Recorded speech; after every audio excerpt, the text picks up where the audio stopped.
third time at Pauley Pavilion for Boston University, the first since 1988. Tyler Bilodeau and Malcolm Chimezi are going to jump it up, and UCLA starts with the ball. Sky Clark handling for the Bruins. So this puts Sky Clark more on the ball with Dylan Andrews out tonight. Stefanovic getting the start. He can play on the ball, but mostly you'll see him off the ball tonight.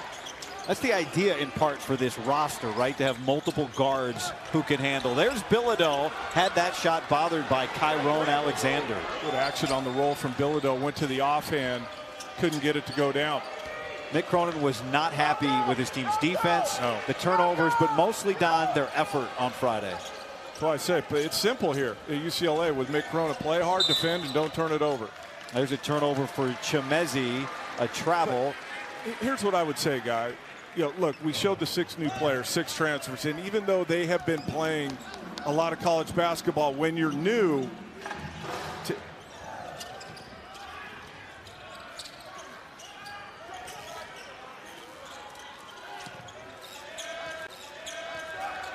we welcome those of you who just saw Purdue hold off Yale here at Pauley Pavilion along with Don McClain, Guy Haberman.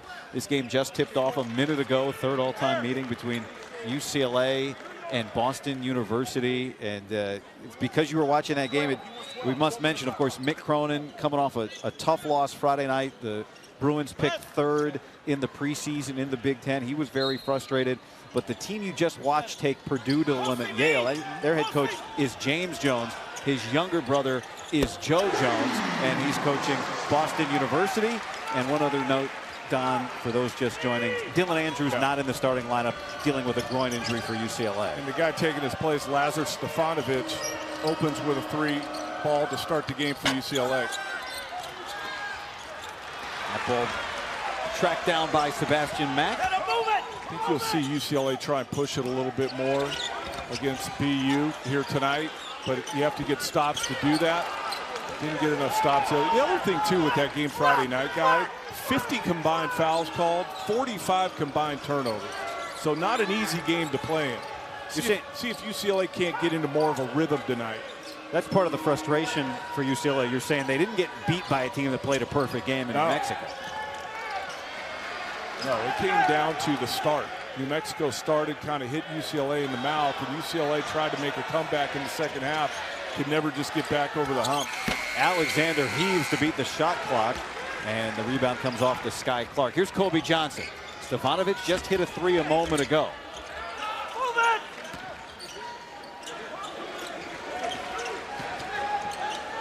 We do that a lot. That time, Bilodeau, first play of the game, he was on the roll to the rim, didn't finish.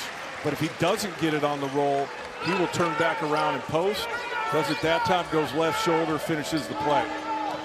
See, this is what I was expecting. UCLA to force the issue a little bit. Daly running after the ball handler. Alexander hits the 3, something Boston University did very poorly against San Diego the other night. But if you don't get that, that's what happens. If they can get out of that trap, you find it opposite side, they make the 3. There's Eric Daly Jr. drawing the foul, and he'll go to the line. I like Daly. Kind of a jack of all trades guy. You know, he can score, he can rebound, he's going to defend. Does a lot of things to help your team win. There'll be some nights, I think, where he is the leading scorer, but most nights it's going to be about how does he affect the game in all the other areas other than scoring. What position does he play? Exactly. He doesn't.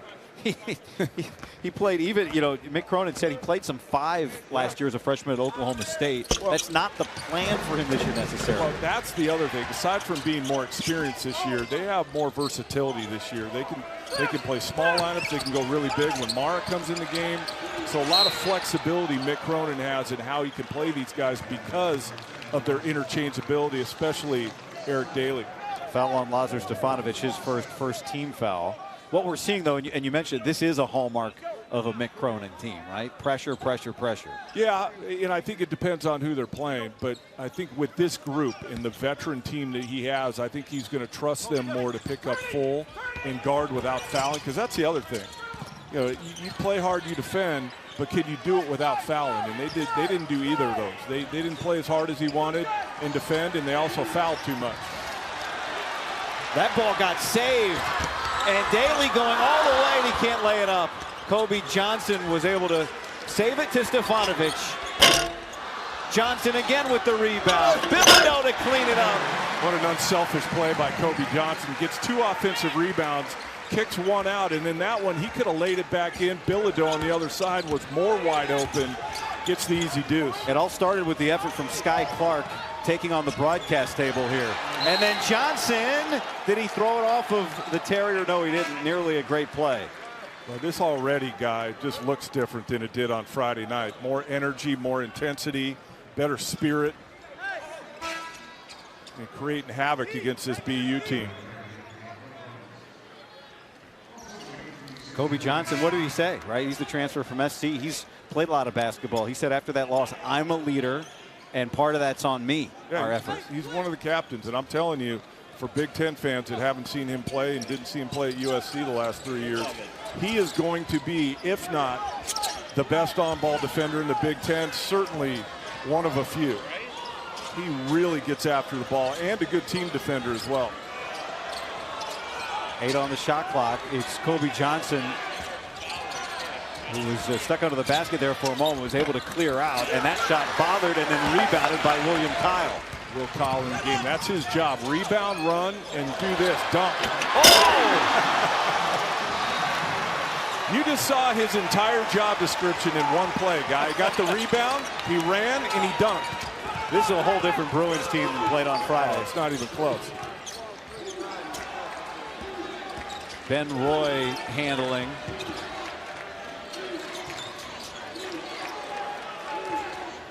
Well, here's the thing, Doc, because we're early in the season, and we've talked about how we have all these good players now at UCLA.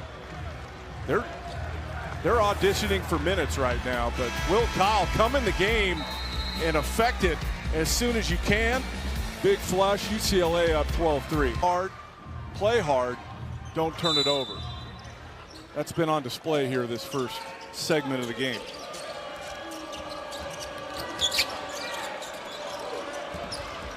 Trent Perry into the game for UCLA. He was impactful the other night. He played well. Shot clock did not reset. It leads to an open 3. And a track down from Nico Nobley, and then it's taken away. Here comes Sky Clark. Kobe Johnson traveled and turns it back over. This is basketball 101, guy. You know this. When you're getting stops, you can transition defense to offense, easier offense. You're trying to score against a defense that's not set yet. When you're fouling guys, putting them on the line and taking it out of the net, more than likely you're playing against a set defense in the half court. And so this has got to be the recipe for UCLA, that their defense is up, turning teams over, getting missed shots, and then getting it down the court. Brewster got inside, and it gets poked out by Ben Defty off the Boston U bench, and then an air ball that Miles Brewster will hear about. Trent Perry just gave it up to Sky Clark. He figures to have a big role for a freshman this year. I think his minutes are going to increase the more this goes along. Just getting started, got a great feel, great IQ, good pass there to Kyle. He'll get more comfortable the more reps he gets, Trent Perry.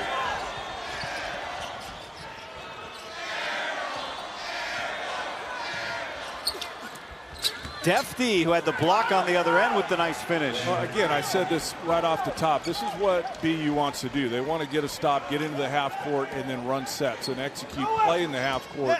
Try and keep this game in the half court. UCLA tried to do the opposite, make it faster. Good offense there from BU. Bruins fell out of the top 25 after that loss. Sky Clark miscommunication there with Will Kyle. And Kobe Johnson the rebound after the good defensive effort. Those were the plays, that Sky Clark pass on the last possession, which really hurt him against New Mexico. Just unforced errors in the half-court offense, throwing it to the other team as Kobe Johnson knocks down a long 2. That's pure. Underrated scorer, Kobe Johnson. You know, he's not going to be your primary guy ever on the offensive end, but he can knock down a 3 and he can make plays offensively. Daly to Clark. And the Terriers need a timeout. Again, your minutes aren't going to increase because there's other guys sitting over there that want to play. So an important time for these UCLA players individually here early in the season. Well, you know, no Dylan Andrews means opportunity, Exactly. right? That guy was the leading scorer on the team last year. And again, day to day is is the designation, dealing with a groin injury. Dominic Harris getting an opportunity here tonight as well early.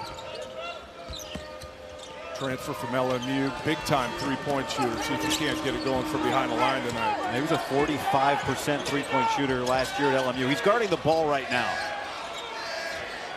I think he's a perfect example of what we're talking about with Mick Cronin if Kyle gets a foul. Look, Dominic Harris can really shoot and can really score. Why doesn't he have a bigger role right now? Defensively. And it starts with that here. You have to be able to defend, guard the ball in front of you, team defense, and then whatever offense you provide is another thing. But you're not going to be able to just come in here and be a good offensive player and expect to play a lot. You got to make sure that you're sound defensively as well. Well, and this does figure to be a good shooting team collectively, right? Yes. Yeah, but again, I go back to the role definition we were talking about earlier. Guys in new roles, obviously in a new system, new team. So when do they get comfortable in their role? And so that you're able to knock down threes at a higher percentage. 7 field goals from the Bruins made by 6 different players, a travel and a turnover from Eric Daly. Like, I don't expect UCLA, they're at 29% right now from behind the line as a team. It's only 2 games, but I expect that number to increase as the season goes on. Bilodeau will check back in. I mean, he figures to be better than what he is this year, 2 of 10 from beyond the arc. It's hard, you practice and all that, but when the lights come on, you're in a whole new thing. It's not like you've been doing it for a couple of years. But you do have the experience of college basketball, playing somewhere else for a couple of years.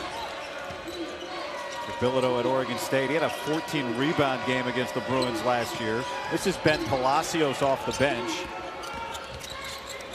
They want to make UCLA guard in the half court, so a lot of that clock. Eric Daly comes out with it. And it's poked away, 27 on the shot clock. Nobly put that out of bounds. I can see Daly put a little more pressure on the defense. He passed it back, or was trying to pass it back to Kobe Johnson. You can get it inside that three-point line, probe it a little bit, see if you got anything. You can always throw it back.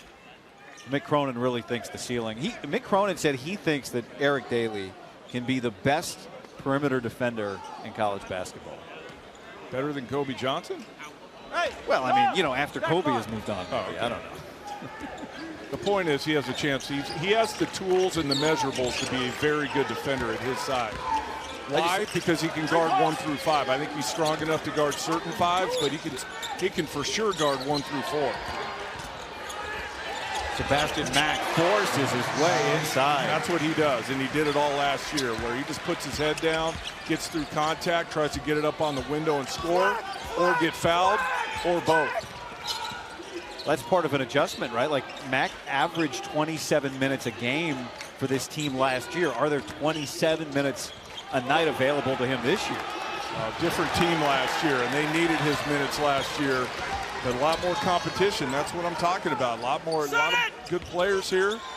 You're not going to play just because this year. You're going to play because you're affecting winning. Harris, he had a clean look, and Johnson got fouled underneath. And that's the 2nd team foul. Make that the 3rd team foul on Boston University. UCLA will have the ball here at Pauley Pavilion when we return. Stay under 10 turnovers for the game. So they're going to have to be pretty clean the rest of the way to try and do that. 21 turnovers on Friday night against New Mexico. Sebastian Mack, a shake and a drain. That's what has to change for him. It can't be a drive every time, looking for contact, getting the foul line. He has to be able to knock down that open 3 to set up the drive into the paint. So far this year he has.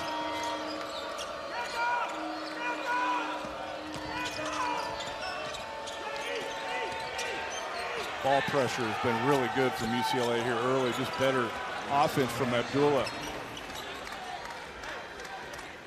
Asmar Abdullah with his first basket of the night.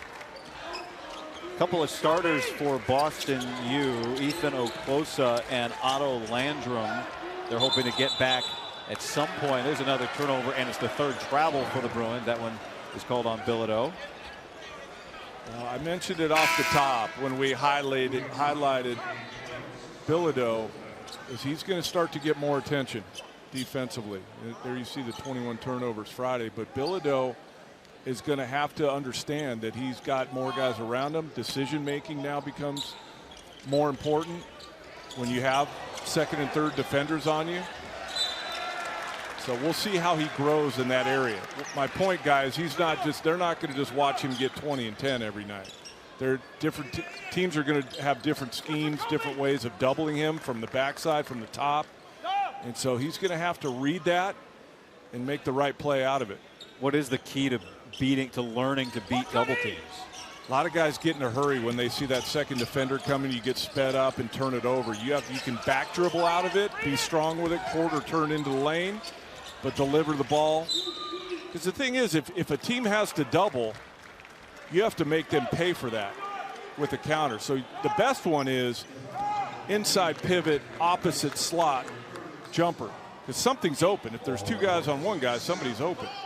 So move the ball, get it out of there, make the right play. Third foul on Ben Defty, or first foul on Ben Defty, third team foul for Boston University.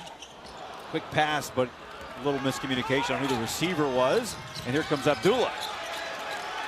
Tough shot, and he makes it. Another uncharacteristic play by Mick Cronin Teague. He told us before the game, guy, that they had 4 turnovers off of inbounds against New Mexico. They just had 1 on the last play. Mick Cronin told me that his teams have gone a whole season without doing it once. And they had 4 on Friday and then 1 again here tonight on a baseline out of bounds. Well, there was plenty to be frustrated about coming out of Friday night. Well, it's just things that you don't think should happen. Like you practice your baseline out of bounds sets a lot. And so minimally you just get it in. Doesn't mean you have to score, but to turn it over off a baseline out of bounds, this shouldn't happen, or not very often. The foul was on Dominic Harris, 4th team foul for UCLA. 10 minutes to go here in the first half.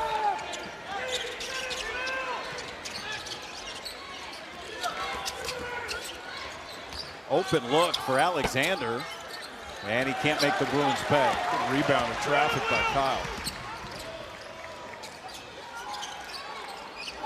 Bruins have dominated the glass. Exactly what I'm talking about. Stefanovic. He felt he had 2 defenders behind him, or one in front, 1 behind. Didn't even come down with it. Caught it in the air, kicked it out to Stefanovic. Wide open 3. There's gonna be some nights where Bilodeau isn't gonna be the leading scorer, but could lead him in assists because of plays like that. So maybe there is a triple-double in the future. Maybe. Let's see, there's 1 in front, 1 in back. He feels it. You can't go strong side defender to the double, which is what BU did. Easy kick out to Stefanovic. Stefanovic, who historically is a good 3-point shooter. UCLA has not shot the 3 well in the first couple of games, 28%, but 3 of 6 so far tonight. Stefanovic, 38% last year. Was pretty reliable at Utah for 2 years before transferring over here to UCLA. So, Don, like in theory, should 3-point percentages go up with Bilodeau? No doubt. If teams are going to double him, UCLA, it's like target practice because somebody's open. If you move the ball and get it to the right guy, make the extra pass, you should have wide open 3s all day long. And that's going to be the only thing that's going to free Bilodeau back up, is if you move the ball, make the right passes, and they're like, look, we're giving up 3s instead of just letting Bilodeau score 2s. We're going to get out of that and just play Bilodeau straight up.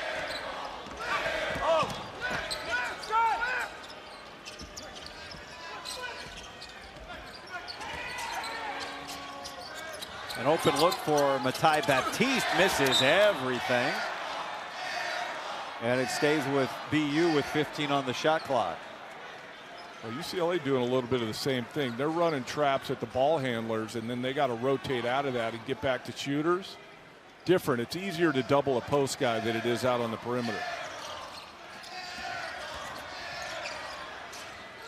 Alexander in traffic. Stuck. Good closeout there. Yep. Ripped it away. Really good closeout by Trent Perry. Move it! Move it! Come on, Will! Come on, Will! Bilodeau wants to post. Clark creates. Looking for the foul, didn't get it. And now Baptiste loses it under pressure of Trent Perry again. So Perry just created 2 turnovers. The biggest obstacle in freshmen playing at the high major D1 level is defense. Because AAU, there's not a lot of defense being played or taught. So when you get here, can you play? And I think Trent Perry's minutes will continue to go up. Now, Trent Perry played for a really good high school coach in Dave Ribebo at Harvard Westlake, so he's probably a little more ahead of the curve than most freshmen coming into this level. But if he can guard, he's going to play. A McDonald's All-American, a top 30 recruit. A little scramble creates an open look for Alexander, who cashes it in, his second of the night. They've given up a few of those because they haven't been able to turn over the BU ball handlers. And BU's doing a pretty good job of moving it, skipping it one side to the other and getting open looks. Just haven't knocked a lot of them down yet. Stefanovic. Kyle's got to roll faster than that. He's kind of in no man's land, then just kind of rolled down there at his own pace. Battling underneath was Kyle, and he draws the foul on Tyrone Alexander. 10-point game here in the first half. Cheer, where does UCLA fit into that? I think somewhere near the top once they get it together and don't have any lapses like they had on Friday night against New Mexico. Another turnover there. That's their 9th turnover of the game so far. Which matches Boston.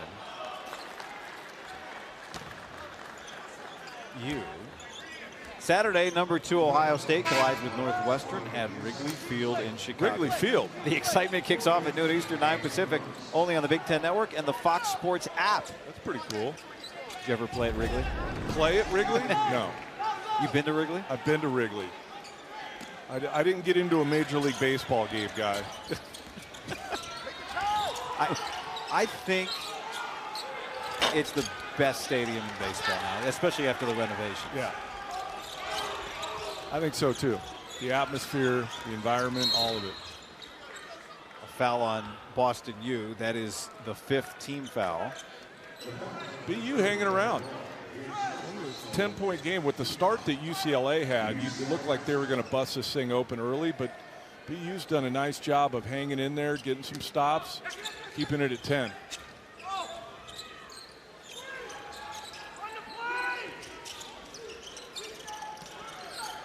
And now a turnover. 10 in the game for UCLA, and then a foul committed by Kobe Johnson. Well, that's the worst thing you could do. 10th turnover for UCLA. Turnover, then foul on the other end. 16 foul on UCLA, so BU in the bonus the rest of the way.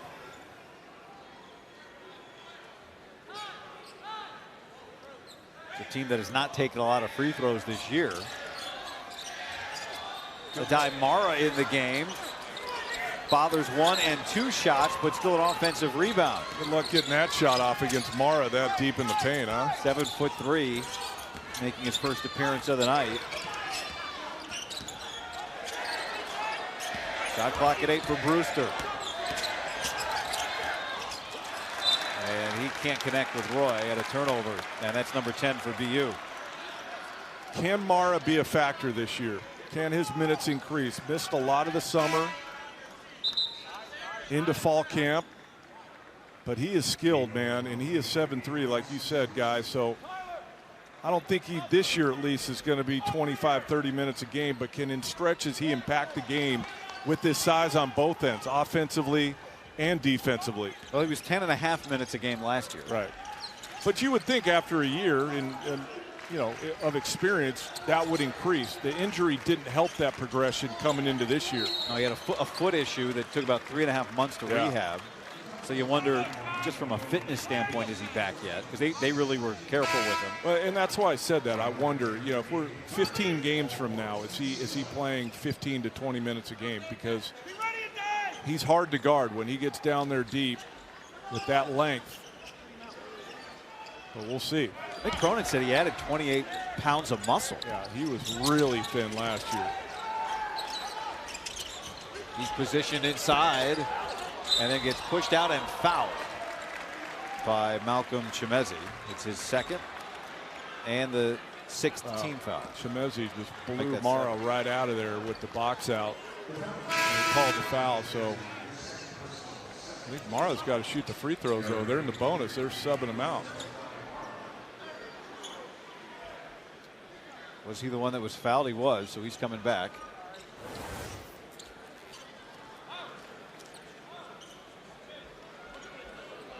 But to me, that arm must be where the foul was, because that looked like a good block out until the end, and they used that arm. But that's the whole thing with Mara. He's put on weight, guy, but until your base gets stronger, your lower half, and you're able to hold guys, whether you're posting up, whether you're trying to get a rebound, can your base hold still and not get knocked off by other players? And that's something he's going to have to continue to work on.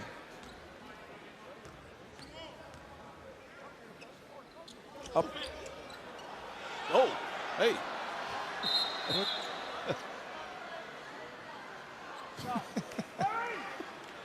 It's the first fake free throw of the season. Good ball fake on the free throw. Was the arm coming forward? Haven't seen that in a while. Even he's still going, what was I supposed to do? And he gets both. Nice touch. And now He check does. out. It's funny you said that. He has nice touch.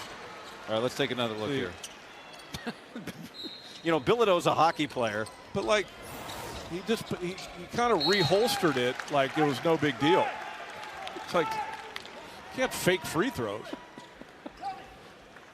I like the Bilodeau push. But you mentioned it, in all seriousness, guy, Mara has really good touch for a guy his size.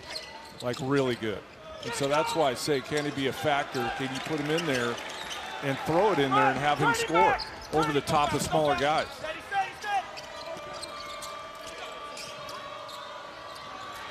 Under 6 minutes to go here in the first half. Aside from the first few minutes, guy, BU has done a nice job handling this trapping defense of UCLA. Well, the Bruins got it to 14 early, and it felt like it was a foul on Mack. It felt like maybe they were about to run away. And Boston U just kept it around 10, 12 points. I mean, they do have some turnovers, but they're accepting the double and then skipping passes cross court for open looks. Well, the thing is, what you just said, quote unquote, they do have some turnovers. Applies to both teams. Right. They each have 10. 1-and-1 opportunity here. I'm really surprised by that, guy, because usually under Mick Cronin for the last 6 years, if there's an issue in one game, it's usually fixed the next game. Yeah. And so all those turnovers Friday night, I was expecting a really low turnover game from UCLA tonight. Hasn't been the case.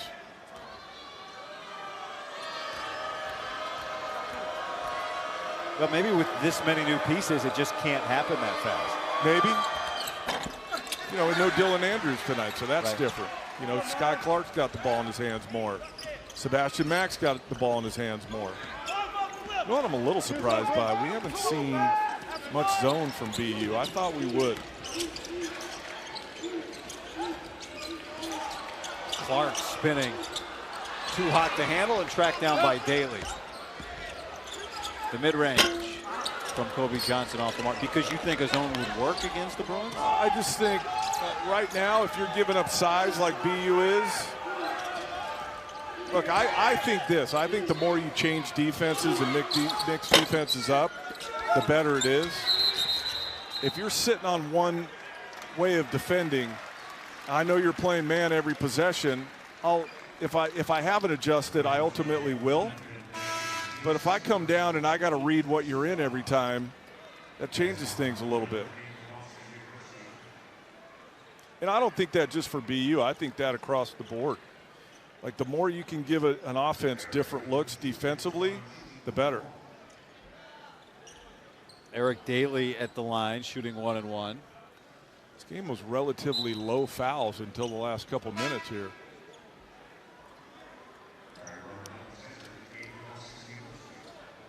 Nobody in real foul trouble yet.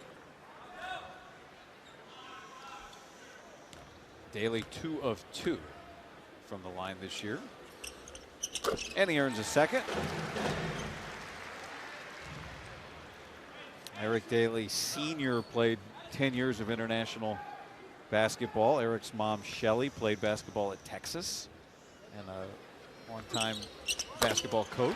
The UCLA staff tells me Daly is in the gym non-stop working on his game. Well, that free throw looks like a guy who's been shooting free throws since he was able to hold a basketball. I'm sure he has. And maybe had some good coaching growing up too. His mom Shelly helped along the way. He's defending inside and bothers that enough that Nobley can't finish. Well, again, I mentioned it earlier. UCLA, when they have the right energy and intensity defensively, gets stops without fouling. It doesn't get talked about enough. Like, guys play hard, you're defending, but if you're putting the other team on the line all the time, is that really good defense? It's not. UCLA 3 of 9 from 3 tonight. Nice cut on the back door from McNair for the dunk. Linfield Christian in Temecula. I have been there before you ask, guy. Powerhouse? Football, I think they are. Bruins take a timeout, an 11-point game. Yeah. But Don, at one point it was about 11-3 on the boards in favor of the Bruins. Now it's 15-11 on the boards. That's what I'm saying. They just, after that first media timeout, BU's been different with their physicality, rebounding their own defensive boards. Daly. And the rebound, Alexander. BU looks like a team that believes, right? They did not play well the other day against San Diego. It's a team that has all 5 starters back when they're not injured. Right. This isn't a young group, but I think, you know, you've already played a couple road games. Like, we see this every year, guys. People come in here to Pauley Pavilion, they got nothing to lose, so they just play free and open, and if they play hard, they can stay in the game, which is what BU's doing so far. After the offensive rebound, Alexander commits an offensive foul, his second. Job by Scott Clark standing in there and taking the hit. BU had the off day yesterday. We're seeing this, right? We saw this the other night at SC. If you're going to come out west, play a couple of games. Well, I think it's become that. I don't think it, like Chattanooga played USC and then went up to St. Mary's. I think these teams don't want to pay the money just to come all the way out here for one game. So they try and get 2, hopefully in the same vicinity. It's not bad to come to California in November either. No, they stayed at the beach after that San Diego game. Bilodeau commits that foul. They went to the Chargers game yesterday. Boston did as a team. Joe Jones took his BU Terriers to SoFi Stadium. I think you and I talked about this last Monday. I mean, these are games that teams like BU have to take to help their program. And, you know, the experience for these players and the coaching staff of getting to go to California, experience different things, get a couple games in. A couple kids are from California on the BU roster, so I think that's part of it. A lot of these coaches try and schedule games where they're in the non-conference where their players are from, so their friends and family get to come watch them play. They got to schedule a game at Nico Nobley's hometown. He's at the free throw line right now. He's from Italy. That would be a challenge in the non-con. That sounds like more of a once every 4-year foreign trip instead. He makes both free throws.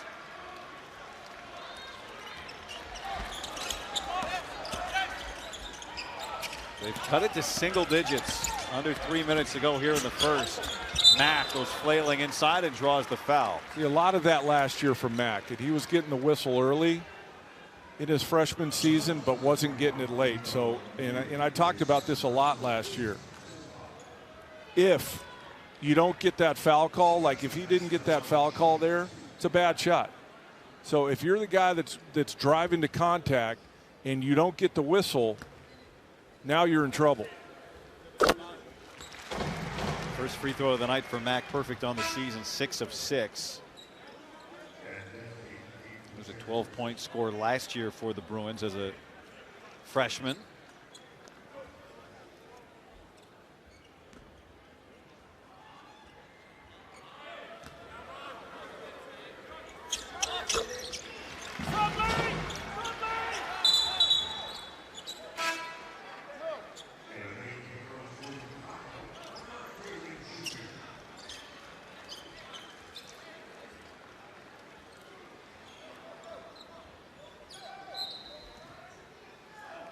Some full court pressure here from the Bruins.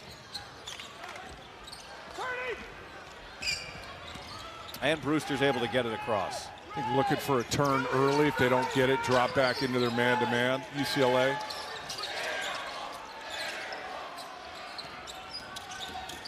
Brewster right to the rack, and that's denied by Kyle. That's what William Kyle is here to do. That right there. Weak side defender, send it back. And Matt can't spin it in, but Kyle is there for the dunk. How about that sequence for Kyle? Smash it off the backboard on one end, finish the miss on the other. And an offensive foul on BU. Well, the length and athleticism of Will Kyle on display. Go get it, and then run hard to the other end and attack the offensive board. The guys like Will Kyle, their job description, I mentioned it earlier, there's not a lot of responsibility. So just play hard and affect the game on both sides. You could see he was pointing to his eye after that dunk done. He lost the contact. He got hit across the face. And he did. He played that defensive series with the You don't have to see real clear to block shots and dunk. Shooting threes, yes. That -4 prescription at the rim. You're right. Doesn't factor in. Bilodeau with the jab, but he can't finish. Well, they talked a lot about that with Bilodeau. Deep post. But if you post it, it doesn't mean that you have to back guys down. Maybe we can get another look at that after these technicals. On Joe Jones, our shot. BU coach, got teed up.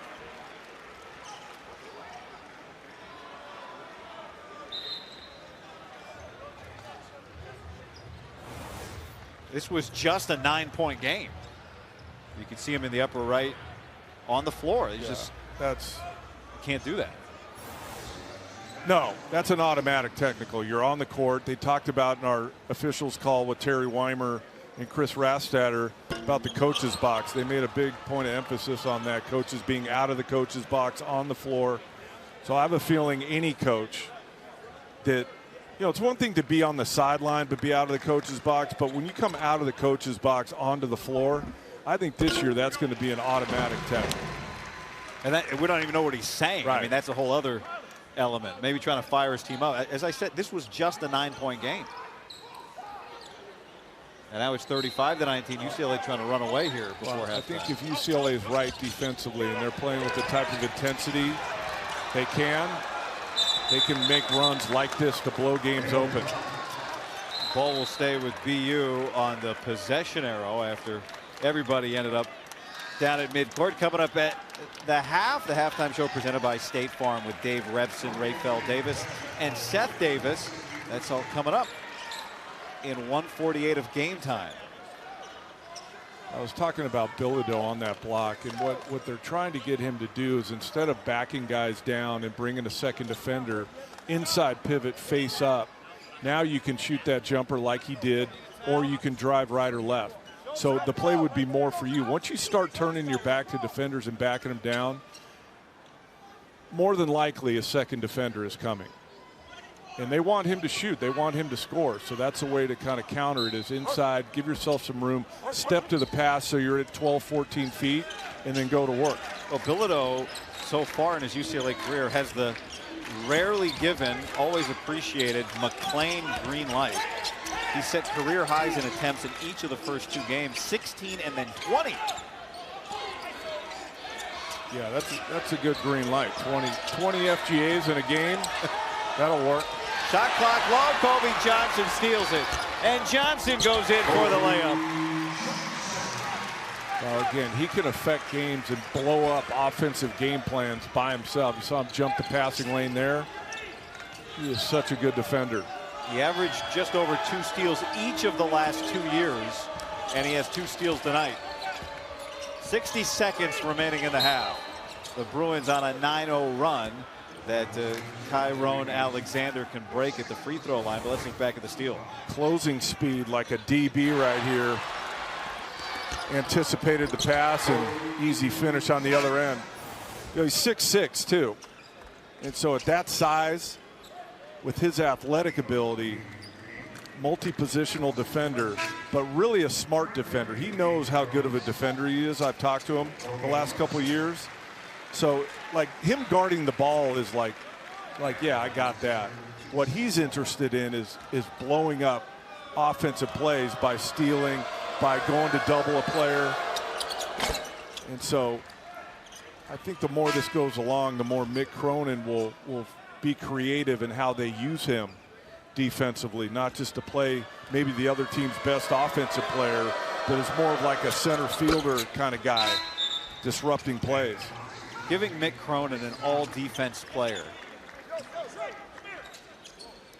is, I mean, yeah. How often do you get this level of defensive coach, that level of defensive player already with an opportunity to get better? And that's why I say I think there'll be more creative ways to use him other than just, hey, go guard the other team's best player. Bilodeau with good position. Double came and then left. Tough shot, and it's short. See if BU goes 2 for 1 here. Palacios, who had 3 threes on Friday, can't connect. UCLA could still go 2 for 1. So Mack pulls the trigger, and that's too short.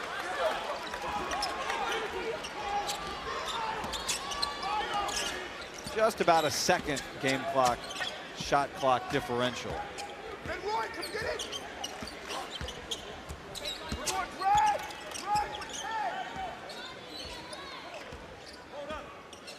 Much better start to this game here tonight for UCLA than Friday night, obviously. Ben Roy with Perry all over, and Perry commits the foul. That's his first, and it's the 10th team foul. So 2 free throws for Ben Roy, his first time to the line this season.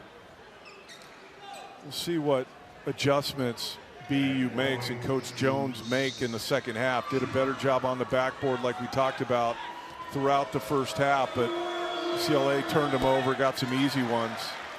Do they try and down tempo it even more? But UCLA is trying to get it up tempo with their pressure, with their trapping. So it'll be interesting to see what BU does coming out in the second half. William Kyle comes in for the last 4.1 seconds. And we'll see what the Bruins do here. Sky Clark glances up, looks again. Underneath, nice. And the dunk. Most guys settle for a long 3 at the buzzer. Good heads-up play by Sky Clark. Easy dunk for Kyle to finish. Just something that you're going to have to focus on until it's corrected. Sebastian Mack leading the Bruins with 8 points. Tyrone Alexander leading the Terriers with 8. Kobe Johnson, an open 3, clean look, couldn't connect. And the rebound turns into a turnover on a travel for BU. Interesting, no one in double figures for UCLA. Bilodeau averaging 20 a night coming in. 2 of 6 from the floor, 4 points. So again, I mentioned it a few times in that first half as well. He's now the focal point of the opposition's defense, and they're not just going to watch him and let him score.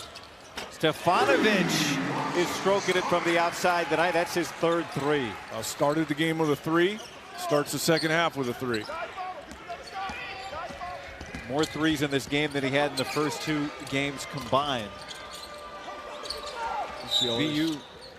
UCLA still running, trying to trap the ball. Foul. It's on Tyler Bilodeau, his 2nd. Didn't see that foul. You know, I hate to jinx it, guy, but you know what we haven't had so far this year? What's that? Let's move on. Well, not yet. The Big Ten audience hasn't been introduced to it. Well, you can explain it to them, but it's good news that we haven't had one yet.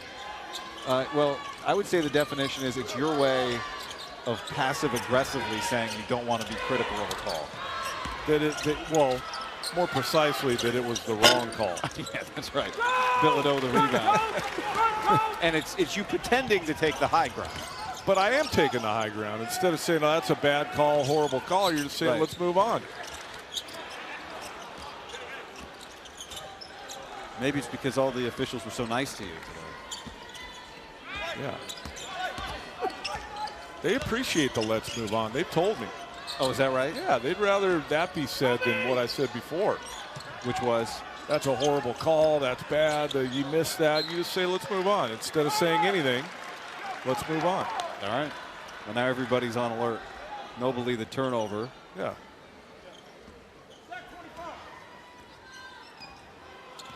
Mick Cronin was not shy about his criticism of his team. They played in Henderson, Nevada against New Mexico, a team that went to the tournament, returned a lot of the roster. Kobe Johnson underneath, able to save that.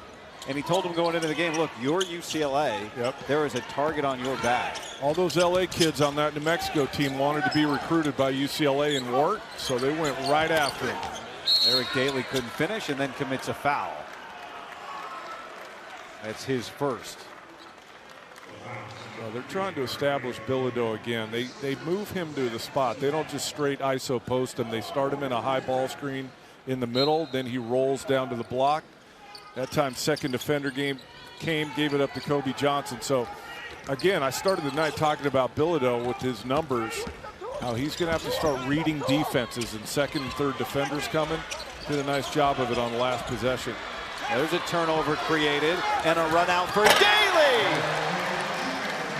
Defense to offense, at least early. You'd like for it to happen all year, but at least early while they're figuring out these turnover issues. Get easy offense by creating it with your defense and get out in transition. And Johnson almost with another steal. Take a look back at that last play. And again, another trap. You do not want to pick it up. And McNair does. That's the worst place you can pick it up. You got a sideline as a defender, you got the half-court line as a defender, and then two defenders from UCLA. That's almost an automatic turnover when you pick up your dribble in that spot. 3 steals for Kobe Johnson tonight.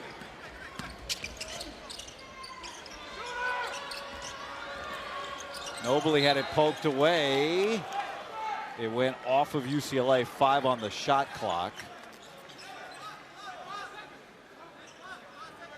There you go. 22 total points for BU. UCLA 22 off turnovers alone. That's half their points. UCLA has 44. And that's why UCLA is up 22. How about that? You're right. That is pretty simple, man. Right? It's not always that easy, guy, is please pay attention, guy. It's not always that easy. Open look for Alexander. Mick Cronin was so frustrated. He said the math was too easy on Friday. Over 50 points allowed on free throws and turnovers. He told his team that just can't happen again. 22 fouls called combined in that first half here tonight. And I think players need to adjust to the officiating early in the season. You practice so much without officials, and there's a lot of fouling going on, so that when you get into when the real game starts, sometimes you've created some bad habits of being a little too physical, using your hands too much. And you kind of need to readjust. Daly now with 7 points. Sorry, Don. And he's going to be a guy that's going to be more of an outlet kind of offensive player. He won't be involved in a lot of actions, I don't think, unless he's initiating them with the ball. Nice pass to Stefanovic for the dunk. And he's into double figures. More points off turnovers. Daly just does so much to affect winning. Gets a turnover, and Stefanovic out on the break. This is how it's going to have to be for UCLA. Well, and based on what happened Friday night, to come back and obviously have full control of this one, you can have some fun.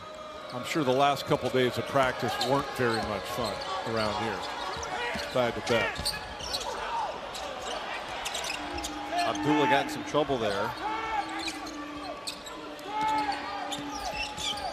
Well, I get that can probably rip a team apart to a degree or bring a team together. I know the intent is to bring the team together. Well, again, though, it's second game of the year and a bunch of new guys, and you just have to. The thing is, you don't want to learn from losing.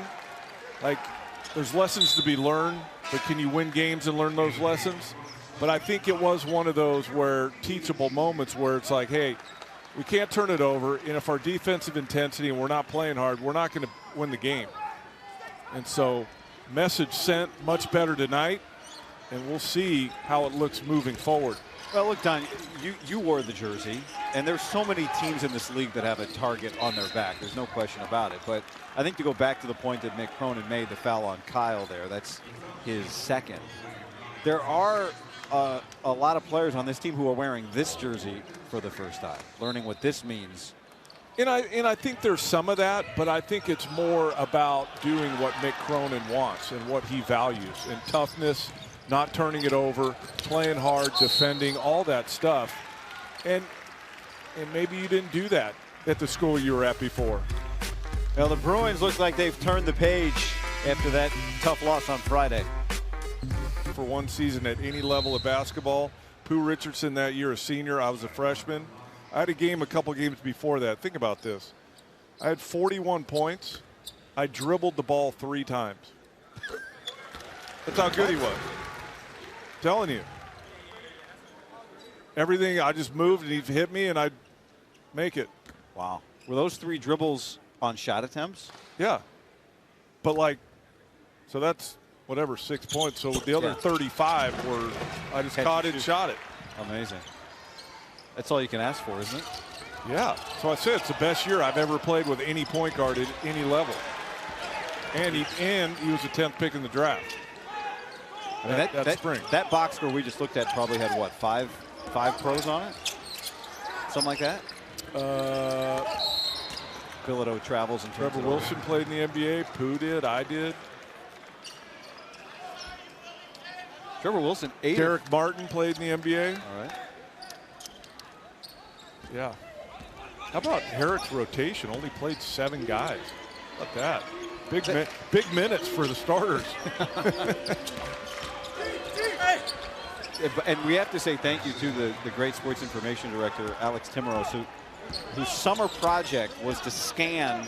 He scanned box scores here at UCLA back to like 1970. Did he really? Yes, he's digitizing the great UCLA basketball history. It's hard to believe they used to do those box scores by hand. Now that you can pull it up automatically on a computer or phone or whatever. Well, and a lot of them are on, contact sheets. That's in and out. Meaning, it's on triplicate and it doesn't quite scan as well. So Alex, with his hand, would have to darken some of the the handwriting. Proud. Defty, if he got away with it, he got away with it. Takes advantage and scores. Well, the one thing UCLA can't do, because it's only the 3rd game of the season, is play the score. They're up 24, but I don't think that'll happen. See Bilodeau face up. That's what I was talking about in the first half. You see where he caught that? Get back to that in a second. Tomorrow, don't miss a Hoops triple header featuring Northwestern, Iowa, and Oregon in action. Coverage begins at 7 Eastern, 4 Pacific, only on the Big Ten Network and the Fox Sports app. So unless Bilodeau's got a complete mismatch and he can deep post, he's going to catch it in that mid-post area and give himself some options. Square up or face up, jumper or drive, instead of just being a back to the defender post-up guy and try and bully him down there. And the foul he drew on Defty was his 4th. Like, you go back to the point, Brewster takes and hits a 3, his first of the night. He's got 6. The point you were making on not playing the score, the Big Ten season is on the horizon, and that's for the most part, right? The meat of that comes in January and February with a couple of games here in December. But the UCLA schedule, what they're getting ready for is a gauntlet. Well, and you can't just gloss over. If you're a team like UCLA that has aspirations, they think they can win the Big Ten regular season championship. You can't just gloss over like 2 early season conference games. Like, those are conference games that could decide it. So you have to be ready early December for those 2, and then you get back into the meat of the conference in January. BU on a 7-0 run right now. Still plenty of distance if you're the Bruins, but that's the largest run of the game for the Terriers. As Clark comes over, gets the tie up, and the ball will stay with BU.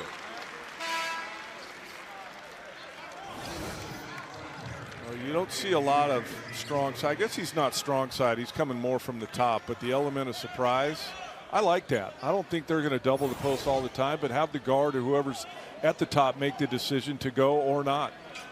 That time Clark got the tie-up. Still BU ball. Fun to see this young lineup on the floor, though, for the Bruins now. With Kyle, the junior, and Johnson, the lone senior. We wondered how much Trent Perry we'd see tonight. He's only played 8 minutes, but he rips that rebound. Has it poked away. Down to the floor, a tie-up, and that's UCLA ball. Good effort there from Perry, who, you know, for all of the criticism that came from Mick Cronin, the things he didn't like Friday, one thing he really did like was how aggressive Perry came in off the bench. And again, I think it's just going to continue to increase. And that's the same for any freshman. It's rare where freshmen come in completely ready to play on both ends. And Mick Cronin's so demanding on the defensive end. But Trent Perry seems to be a tough kid. And he seems to be a high IQ player that will learn as this goes along. And I think his minutes will increase. He's the Gatorade Player of the Year in the state of California. And he's still looking for his first basket of the night. That was online, but too strong. Good shot, just didn't go in.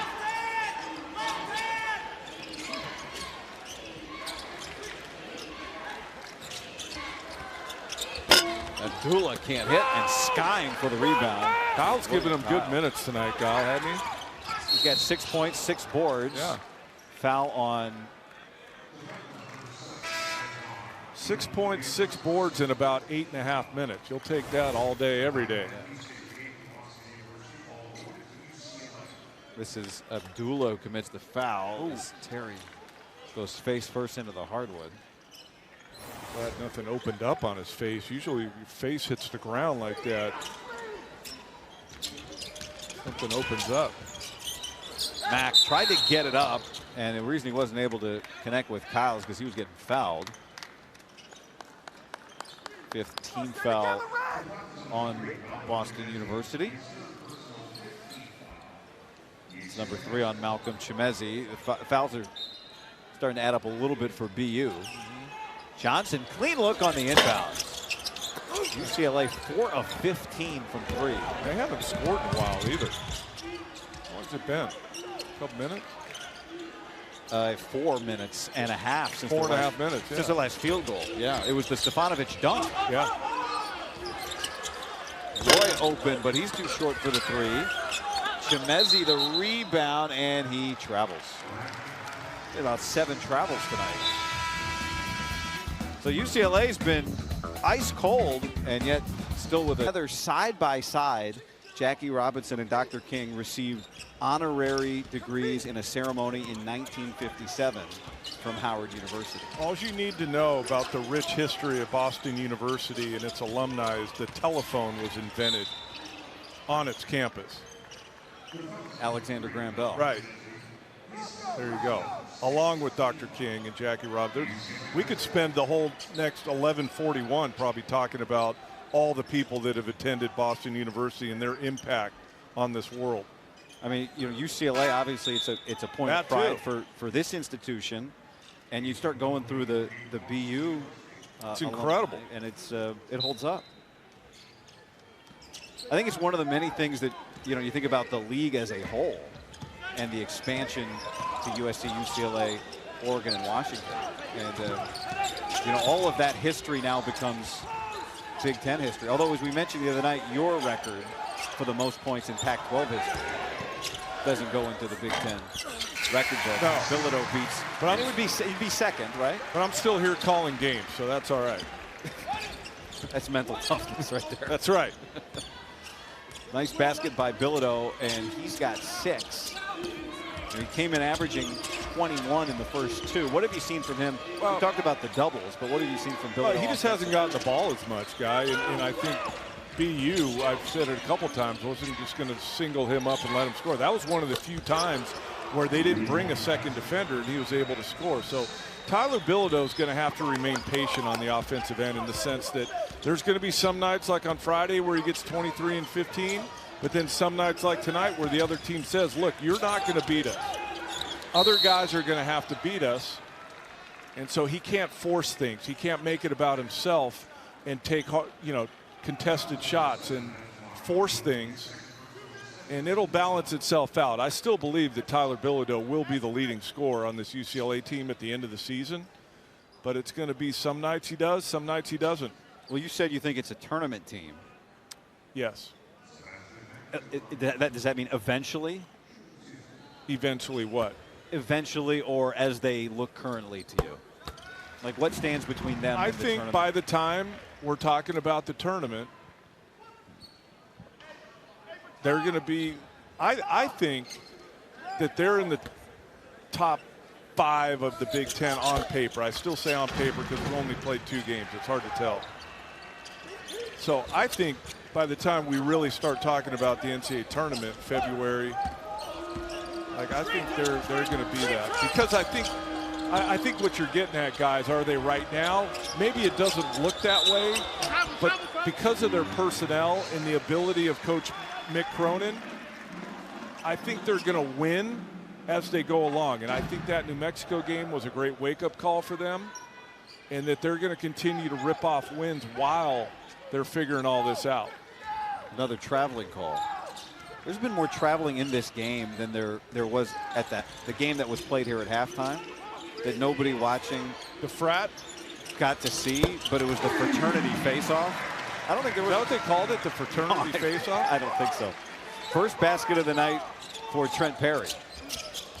I don't know what the score of that halftime game was between two It fraternities. wasn't very much. I think it might have been 2-0. Kyle draws the foul on Baptiste. That's his third. Aggressive move there from William Kyle. Coming up on Sunday, don't miss women's hoops when Lauren Betts leads the Bruins against Arkansas. Coverage begins at 7:30 Eastern, 4:30 Pacific, only on the Big Ten Network and the Fox Sports app. Of course, Corey Close, who's done such an incredible job with the UCLA women's team. UCLA preseason picked 2nd in the Big Ten. As Kyle makes the free throw. Kyle coming in 13 minutes a game in the first 2. The last time out he was at 11:45 for this one. And I think the production, 6.6 rebounds, rim protection, he's got 1 block. He's another guy where his minutes could increase if he's affecting the game like he has tonight. What do you think about the way he sets up to shoot that free throw? Well, they're obviously changing mechanics right now. Daly gets the bucket off the missed free throw. But I think that's a work in progress. That looks like somebody to me that's trying to, we're going to strip it down and start over. And this is how you're going to start over. Mack with the steal and the layup.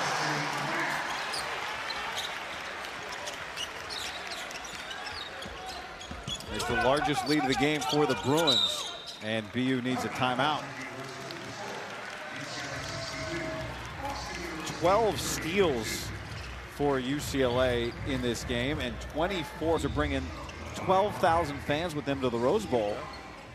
Pauley Pavilion, you're going to get opposing fans making a trip saying, you know what, I'm going to hop on a plane and go watch my team play at this historic place. Well, different sport, but I was at Oregon on Friday. On Thursday night, Nebraska volleyball was at Oregon, and I heard there was a lot of people there. Oh, yeah. For that game. I went to a Nebraska volleyball match earlier this year. It was incredible. Yeah. So, I mean, I think that is, everything is so new, and there's so much history with so many of these programs that people are making trips out of the new Big Ten. And the Bruins are going to be at the center of that. And, you know, the other thing, Don, you mentioned the travel. What Mick Cronin has talked about is that there's an extra day within that travel. So how do you manage? Talking to the UCLA coaches, it's going to be a work in progress. They're going to figure that out as they go. How do we use that extra day in between games while we're on the road? But I love what the Big Ten did in terms of travel partners. You only play 3 teams home and away, so they made it all geographical. Like UCLA will play USC, Oregon, and Washington home and road, and then no other team in the Big Ten they play more than once, either home or road.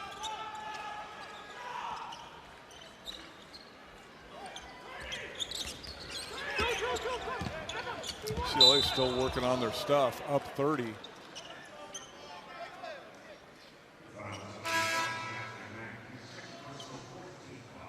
Foul on Mack, his second, 4th team foul for UCLA.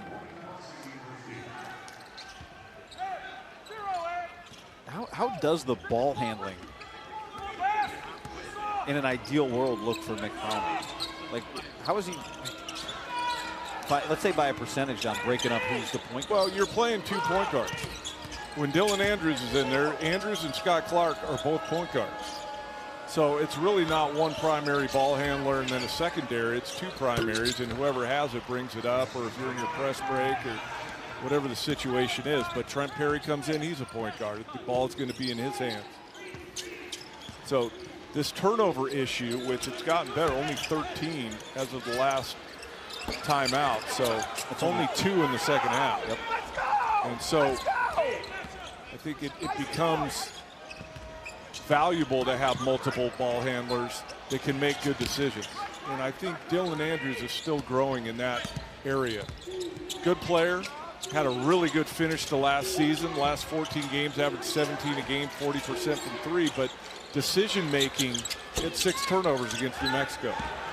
Nobly with the miss, and here comes Daly. So understanding the position and getting UCLA into offense and running actions and making good decisions is still an area where Dylan Andrews can continue to evolve. Under 7 minutes remaining now here in regulation. Morrow Up with it. Why are you dribbling? going hard for the dunk. He's dribbling so he can dunk it. And he did. How long he is? I don't even think he got off the floor. That was incredible. 7'3".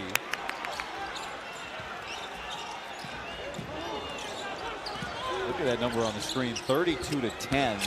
UCLA dominating points in the paint. Brewster. You see Mara go get that rebound. Perry came back and got it, but Mara's in there. Be aggressive to control your own defensive board. Daly almost lost it. And now has the size advantage and draws the foul on Ben Roy. All right, does Marn get off the ground? Does he have to get off the ground? Take a look. Dribble. Dribble. Oh, yeah. He just had his birthday. There you see his number up there in the rafters. And, you know, I think people still very much around here processing that. And especially now with basketball season back, and it builds on a lot of people's minds. Yeah, especially when they turn on a UCLA game or a, you know, in the past Pac-12 games that he did. His enthusiasm for life is what jumped off the page, and it jumped off the page when you listen to him call a game, and the college basketball community is missing him, especially this time of year, obviously. I can't help but think of all the new players. You know, you would see Bill, I know you would spend time with him, we'd see him at a game. He hadn't played basketball in decades. And yet, he'd go to a shoot-around and players would line up to go meet him. No doubt. Had his own style. Wasn't for everybody, but most people enjoyed his presence and, like I said, his enthusiasm for basketball. It feels cliche to say one of a kind, but it really is one of a kind, and he's so missed, and especially now with basketball back and back here at Pauley Pavilion, a topic of conversation. I know Mick Cronin close with him, and it'll be an ongoing discussion this year. Memories of Bill Walton, of course, and that's all part of the history that these Bruins have behind them. This is a building that was remodeled about 13 years ago. Yep. And so it's different in many ways, but original building, but yes, different in a lot of ways. And I thought when they did that 13 years ago, they nailed it. Kind of kept the original, I guess, shell, but inside completely different and upgraded and updated.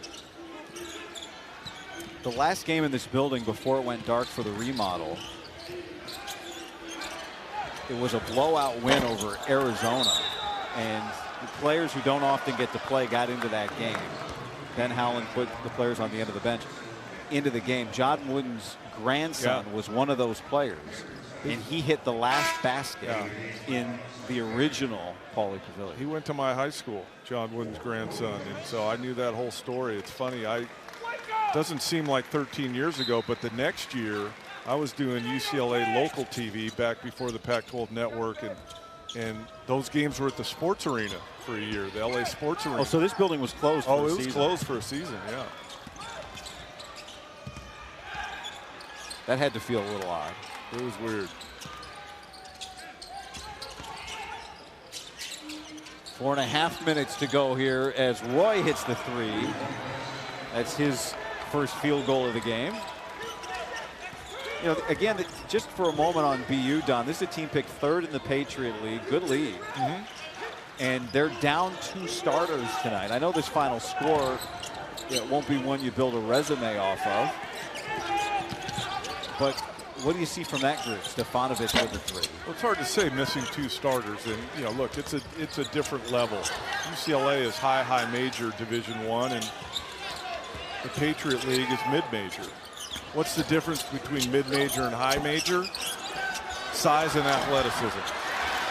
And Mara putting that on display right there. And so, you know, when you see upsets in the non-con of mid-majors beating high majors, you don't see it very often. And so BU comes in here, they play as hard as they can, but not expecting to win. Well, you're talking about a difference in size. Yeah, there's not many Maras in the Patriot League at 7'3". LA defensively. There you see Dylan Andrews watching, not playing tonight, dealing with a. I would never, just real quick, I would never disagree with Dave Rebson. I think I'm agreeing, but just using a different word. I think a debate show with Don McClain and Dave Rebson. Now you're talking. Now, yeah, we got some. Me and him debating other people, though. yeah. Clark with an athletic deflection there, but BU able to corral it. They're good minutes for Mara.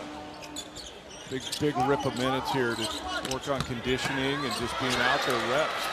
You mentioned earlier, still working his way back from the 3.5 months he spent rehabbing the foot. I just want to go back to Dylan Andrews, Don, too. What, you know, it feels like he's close. He's dressed out. He went through warm-ups, not playing tonight, dealing with a groin. Day-to-day is what they're calling it. They were very patient with Mara. You know, you'd expect the same, but you just don't mess with groins and hamstrings, especially this early in the season. The last thing you want is to pop that thing again, and now you're talking about dealing with it all season. So take care of it now. No offense to any of the teams upcoming, but UCLA has a good chance of winning those games with or without Dylan Andrews.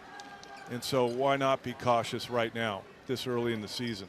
A junior, what does he bring? What does this Bruins team look like when he's on the floor? Well, another scorer. I mentioned earlier last year, the last 14 games, we just showed it 17 a night, 41% from behind the three-point line.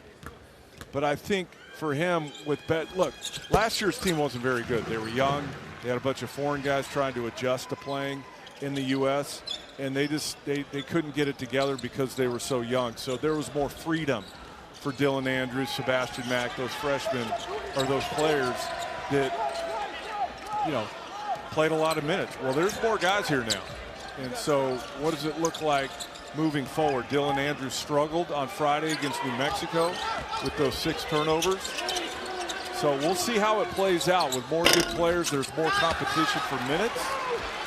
And we'll see what happens. Strong box out for Mara. And the minutes in this game now down the stretch for Dominic Harris.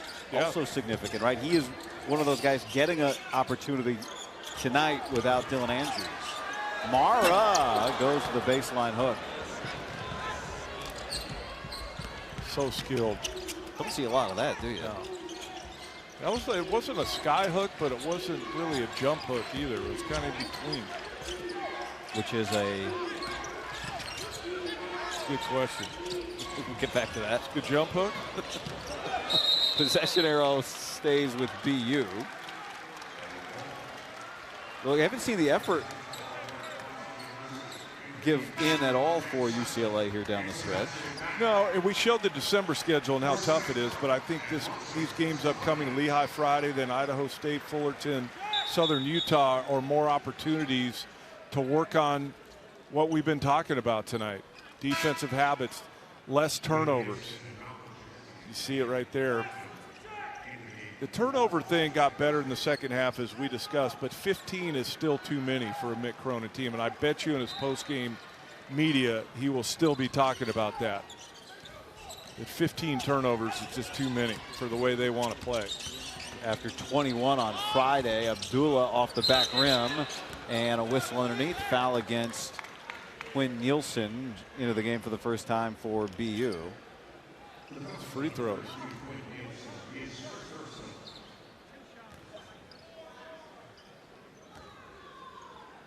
That'll be Mara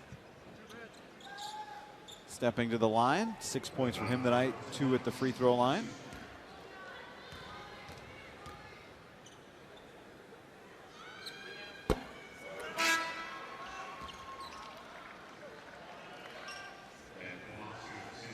Jack Seidler has checked in for UCLA. So the Bruins going deeper into the bench.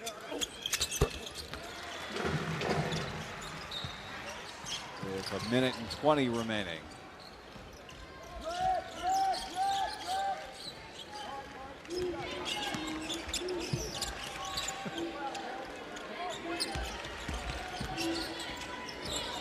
Ryan Sutliff also new to the lineup on the floor for BU, and 60 seconds to go here as Nielsen can't connect and Mara goes way up for the rebound. That time he didn't jump. We wondered if he jumped on the dunk he had a few minutes ago. That rebound, he did not jump. Seidler, no career points, so be on alert. Well, now. Oh, and he almost had his first career assist.